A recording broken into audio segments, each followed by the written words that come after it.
Assalamu alaikum everyone, and welcome back to iJihad.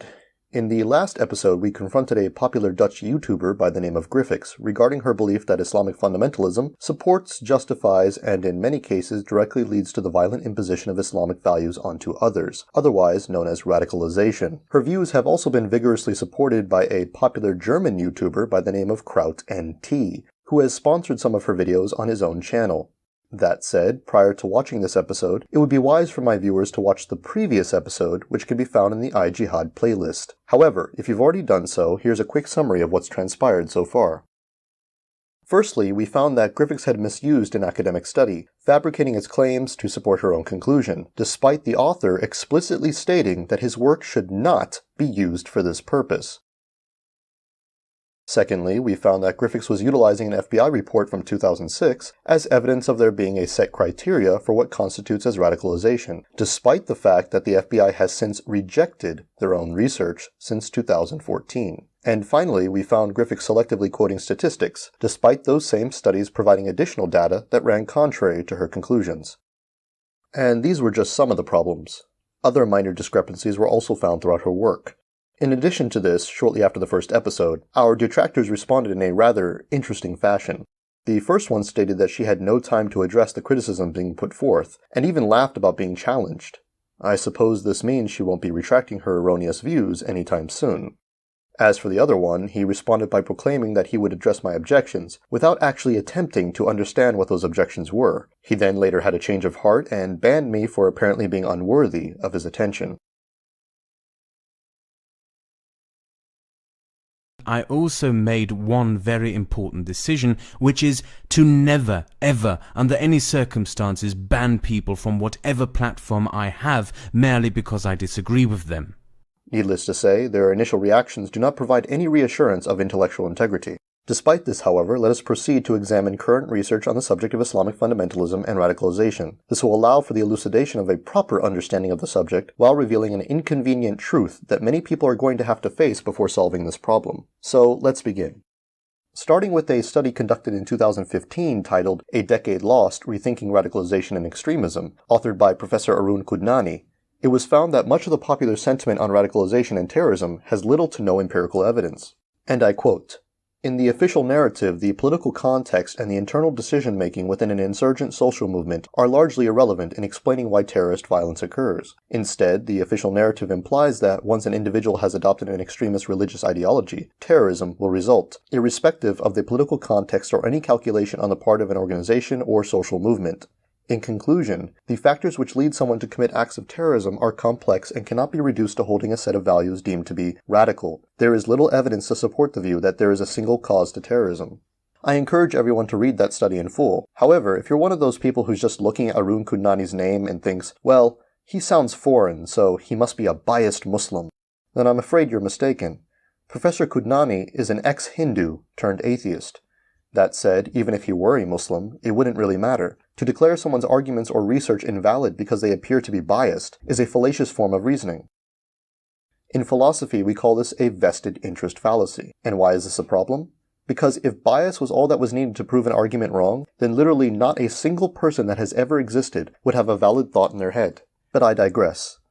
This sentiment is also mentioned in the previously referenced 2014 FBI report from the last episode. Adding to the conclusion is yet another prominent researcher on terrorism, Mark Sageman, a former CIA operative, a forensic psychiatrist, and senior fellow at the Foreign Policy Research Institute. Sageman used to promote the theory that religious ideology leads to violence, but he has since recanted this view, stating, "The notion that there is any serious process called radicalization or indoctrination is really a mistake. Government should stop being brainwashed by this notion of radicalization. There is no such thing." Another study called Radicalization Processes Leading to Acts of Terrorism, published in 2008 by the European Commission's Expert Group on Violent Radicalization, states the following. Clearly, the espousal of a particular ideology does not guarantee that a radicalization process will ensue. Many other elements and their interplay must be present for the individual to progress through the personal and social transit that radicalization into violence entails. Moreover, individuals in need of an ideological framework very often develop an instrumentalized, cut-and-paste interpretation of a given ideology in order to justify their recourse to violence. Another researcher, John Horgan, director at the International Center for the Study of Terrorism at Pennsylvania State University, supports this conclusion when he states that The idea that radicalization causes terrorism is perhaps the greatest myth alive today in terrorism research. First, the overwhelming majority of people who hold radical beliefs do not engage in violence. And second, there is increasing evidence that people who engage in terrorism don't necessarily hold radical beliefs. Moving on, a study called What's So Religious About Religious Terrorism, published in 2011, showcases that there are little to no differences between secular terrorism and religious terrorism, both operationally and in terms of goals. Professor Oliver Roy also contributes to contemporary findings on this matter. For example, when writing about French Muslims, he claims that members of the second generation do not adhere to the Islam of their parents, nor do they represent a tradition that is rebelling against Westernization. They are Westernized. They speak better French than their parents. They have all shared in the youth culture of their generation. They've drunk alcohol, smoked weed, flirted with girls in nightclubs. The fanatical individualism of these youth goes back to their isolation from Muslim communities. Few among them regularly attend a mosque. The religious leaders they eventually choose to follow are often self-proclaimed imams. The radicalization arises around the fantasy of heroism, violence, and death, not of Sharia or utopia. Another study called Salafi Violence and Sufi Tolerance shows that theological orientation plays absolutely zero role in determining whether a group or individual participates in terrorism, showcasing that religion plays little to no motivating role in extremist behaviors. The sociologist Scott Atran, who testified to the U.S. Senate in March 2010, adds to this by saying that those who join terrorist organizations tend to be disenfranchised youth who basically choose a religious identity only to make coherent the things they already believe in and want to do. Further supplement comes from Arizona State University in a study published in 2012 called How Islamist Extremists Quote the Quran, which analyzed how extremists use religious text. The researchers found the following. We conclude that verses extremists cite from the Quran do not suggest an aggressive offensive foe seeking domination and conquest of unbelievers, as is commonly assumed. Instead, they deal with themes of victimization, dishonor, and retribution. A case in point is the late Osama bin Laden, a lionized figure not only for Al-Qaeda, but ISIS as well. For example, in one of many interviews, he justified the killing of civilians in the following manner. They say that the killing of innocents is wrong and invalid, and for proof, they say that the Prophet ﷺ forbade the killing of children and women. And that is true. It is valid and has been laid down by the Prophet ﷺ in an authentic tradition. But this forbidding of killing children and innocents is not set in stone. We treat others like they treat us. Those who kill our women and our innocent, we kill their women and innocent, until they stop doing so. That said, something should be immediately apparent here. Despite his religious veneer, bin Laden was not a fundamentalist. It is clear that he does not believe in just one interpretation of Islamic teachings, even to the point of overriding direct commands from the Prophet Muhammad himself, ﷺ. However, what Gryffix wants us to believe is that fundamentalists like me, who do believe that the prohibition of killing non-combatants is set in stone, are somehow the problem. Moving on, we come to yet another interesting study published in 2014 by the Combating Terrorism Center of the U.S. military, called the Caliphate's Global Workforce, which analyzed the professions and education of ISIS militants. After analyzing a number of ISIS documents, the study found that those with more education in Islam were less likely to conduct acts of suicide bombing. As a result of this data, the study concluded that if martyrdom is seen as the highest religious calling, then a reasonable expectation would be that the people with the most knowledge about Islamic law, i.e. Sharia, would desire to carry out these operations with greater frequency. In other words, despite the religious justification that the organization uses for these actions, those with the most religious knowledge within the organization itself are the least likely to volunteer to be suicide bombers. And a report on radicalization from MI5 echoes this point. And for those suggesting that suicide bombing is primarily performed for the sake of martyrdom, which results in the forgiveness of sins, there is absolutely zero data which shows this to be the prime motivation behind individuals performing these acts. Not only that, but such a conclusion runs contrary to the idea that religiosity is the problem. How so? Because the implication infers that those with more religious knowledge should be more pious, and seeing as the more knowledgeable refuse to conduct suicide bombings, this thus infers that more religion, not less, is a preventative measure. But what about the education of extremists? Hasn't it been proven that many terrorists are actually quite educated? Certainly. However, the more that we examine exactly what sort of education most terrorists receive prior to their extremism, the more we find their motivations contrary to religious conviction. For example, a recent study published in 2016 called Engineers of Jihad found that those from the STEM fields, mostly engineering, are more likely to join violent terrorist groups. With the proper controls in place, the study found that engineers are overrepresented in terrorist organizations not due to their expertise in the operations of said groups, aka making weapons and bombs. Rather, they are overrepresented for reasons specifically related to their educational and psychological backgrounds. In other words, because of their absolutist machine-like interpretations of the world, they are more prone to joining groups with simplistic and machine-like solutions to problems. Given that violence is the easiest and quickest means towards change, it is not surprising that they are attracted to terrorist groups. It is also not surprising why engineers often rank the lowest in religiosity among other extremists. In this respect, the late philosopher Friedrich Hayek predicted this would be the case.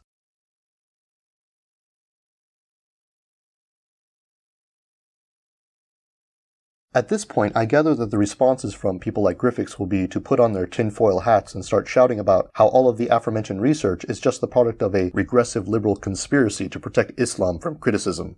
But this notion is pathologically absurd. I mean, even without all of these studies, if you just examine Gryffix and Kraut and T's logic, you cannot possibly think their position rational. According to both of them, a Muslim who has lived most of their life following secular liberal values, who doesn't pray or attend mosque, who drinks, does drugs, fornicates, actively engages in criminal activity, has little to no knowledge about Islam, only then to suddenly put on a veneer of religiosity so as to justify their violent behavior, this person is considered a representative of devout Islamic fundamentalism. For example, the murderer of Theo van Gogh, Mohammed Bouyeri. Whereas, on the other hand, Muslims who do pray in frequent mosque, don't drink, don't do drugs, don't fornicate, don't engage in criminal activity, are knowledgeable about their religion, and don't engage in violent behavior, people who actually follow the fundamentals of Islam, these people are considered religiously lax moderates who don't take their beliefs seriously. Right. And I suppose that the Democratic People's Republic of Korea is a shining exemplar of liberal democracy in action.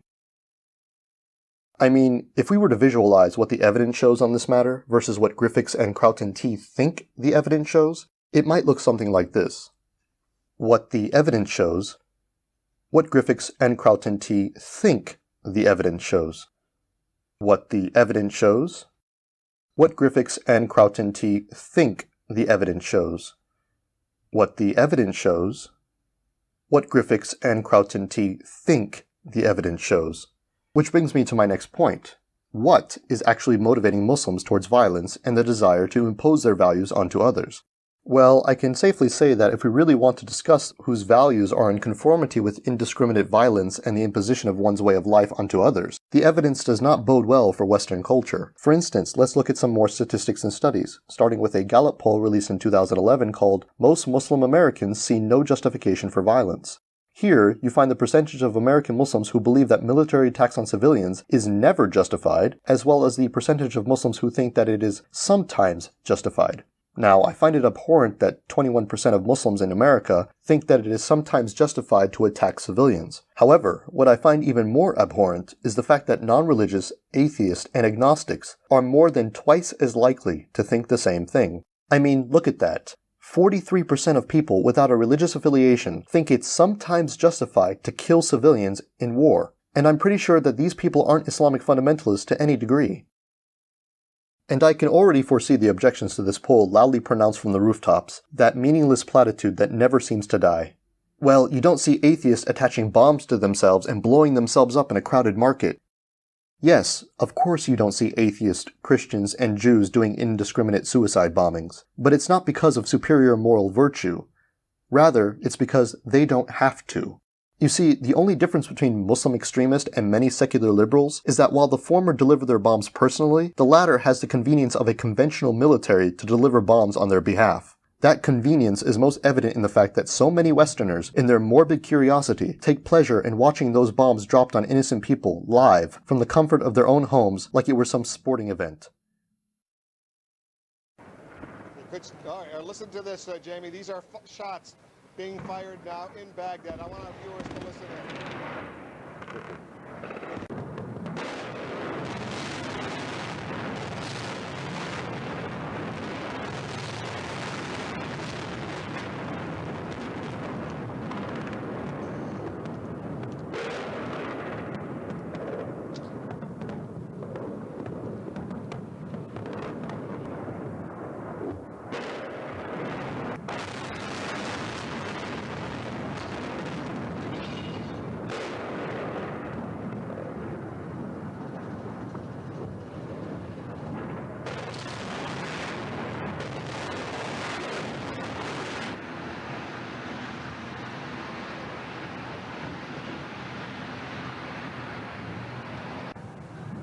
So there you see it. You just saw it. You just heard it. Approximately 5 to 8 minutes of an intense airstrike against targets in Baghdad. Remember, this is a city of 5 million people. We can only imagine what terrifying state most of those people are presumably in right now as they see this huge, huge round of airstrikes going after selected targets. And later, they even celebrate the violence in a major motion picture. But this is America, not the rest of the Western world, you may say. And you're right. Despite the United States controlling global politics and economy, we cannot generalize all secular liberal countries on the basis of one example. Which is why I refer everyone to examine yet another Gallup poll released in 2011 called Views of Violence. This study is global and analyzes 131 countries regarding their views on intentionally targeting civilians in military conflict. In other words, this is not about collateral damage. The results of this study not only confirm previous research in regards to the erroneous connection between religion and violence, but also the previous Gallup poll. In summary, non-Muslim Westerners are more likely to justify the intentional killing of civilians than Muslims globally. Once again, non-Muslim Westerners are more likely to justify the intentional killing of civilians than Muslims around the world. Also worth noting is the fact that those Muslims who do advocate for killing non-combatants tend to take their religion less seriously. Also, Muslims who justify targeting civilians, especially those residing in Western countries, tend to be isolated from their communities. To get a clearer picture of the data, let's make some comparisons between some well-known Western nations and their allies. Starting with where Kraut and T is from, Germany is more likely than 5 Muslim-majority countries to justify the direct targeting of civilians. Following this, France is outclassed by 11 Muslim-majority nations and tied with 3. Then you have the Netherlands, where Gryffix resides, which is outclassed by 20 Muslim-majority nations. This is followed by the United Kingdom, which is outclassed by 21 Muslim-majority nations. And finally, Israel and the United States, which are outclassed by a total of 22 Muslim-majority nations. But it shouldn't be surprising that most Western non-Muslims see very little problem with this sort of violence. Firstly, Western governments tend to define terrorism in such a way that they make themselves immune from ever being accused of it. And secondly, history and contemporary events have shown a strong distinction between how Islamic civilization has typically treated its enemies versus Western liberal civilization. You see, Muslims have normatively behaved like this. Okay, you win. Indeed, Durga Durga. So now what? Pay a small tax and don't own weapons. And in exchange, you are granted maximum autonomy to govern as you wish under our protection. Really, that's it. And you have to call me awesome.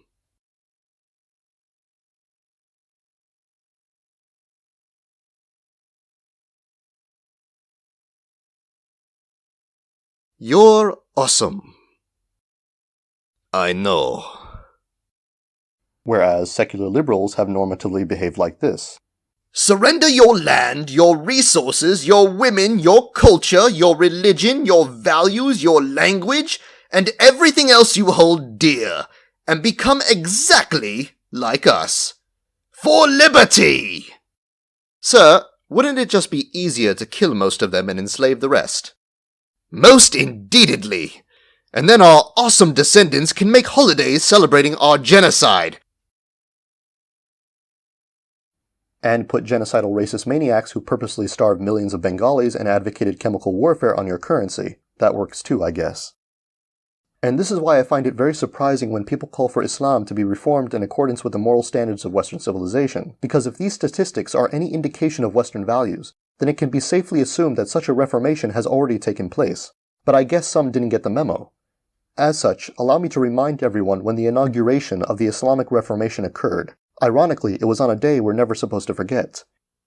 It was on the 11th day of the month of September in the year 2001, when 19 Islamic reformers chose to sacrifice their lives in the fight against tyranny by hijacking 5 commercial airliners and slamming them into the heart of the U.S. financial district and the Pentagon. In the words of my generation, up yours! Dad, what's he doing? Come on, baby. Come on, baby, come on. Good luck, buddy.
father did was very brave.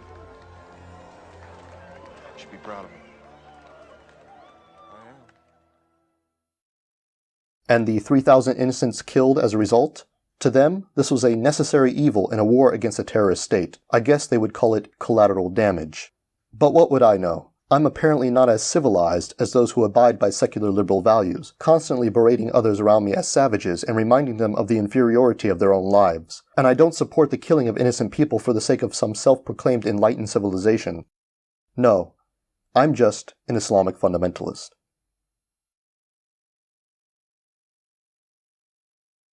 If you like this video, please subscribe and share it. You may also follow the Andalusian project on Facebook, Twitter, or WordPress. More importantly though, we would like to encourage everyone watching this video to donate to Yaqeen Institute for Islamic Research. This organization is an up-and-coming independent research institution which seeks to provide an academic approach towards issues concerning Islam and the Muslim community. If you choose to donate, your money will go towards their work in the re-establishment of Islamic intellectualism the world over. However, if you choose not to donate, we only ask that you find it in your heart to give to another charity which you consider more worthy of your income. Thank you, and may Allah bless those who give and those who are in need.